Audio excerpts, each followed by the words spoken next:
We are at a crossroads in history today. This is not a moment for more talk.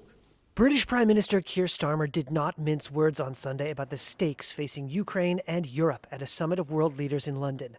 It's time to act, time to step up and lead.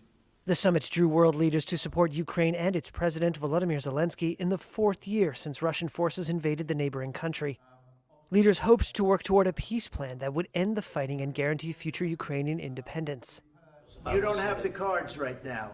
With us, you start having cards. Right now, you don't. You're playing cards. But overhanging Sunday's summit was Friday's fiery Oval Office face-off that appeared to shred relations between Washington and Kyiv. You're gambling with World War III. Years of staunch American support for Ukraine and its fight against a Russian invasion appeared to evaporate when U.S. President Donald Trump, who returned to the White House deeply critical of Washington's support for Kyiv, erupted in anger at Zelensky. If you didn't have our military equipment, this war would have been over in 2 weeks. In 3 days. I heard it from Putin. In 3 days. Rather than offering support for an American ally valiantly resisting an unprovoked attack by its larger neighbor, Trump instead castigated the visiting leader, admonishing him to accept the difficult position his country was in.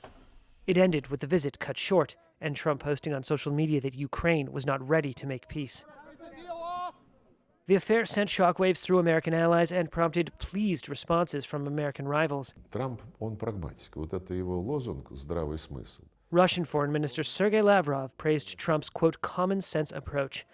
The president of Finland said the only winner in the dispute was Russian leader Vladimir Putin. At the end of the day, there was only one winner of that exchange, that was Vladimir Putin.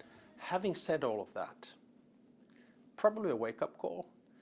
And, the conversations that I've had since in the past 72 hours are pretty much about, let's move on, let's get back on track, let's see what diplomacy can do. And I'm quite convinced that the meeting that we have here in London today is going to give us the first baby steps back to the table.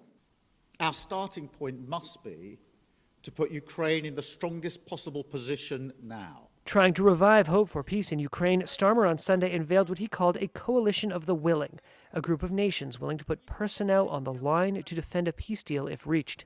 The UK is prepared to back this, with boots on the ground and planes in the air. Together with others, Europe must do the heavy lifting.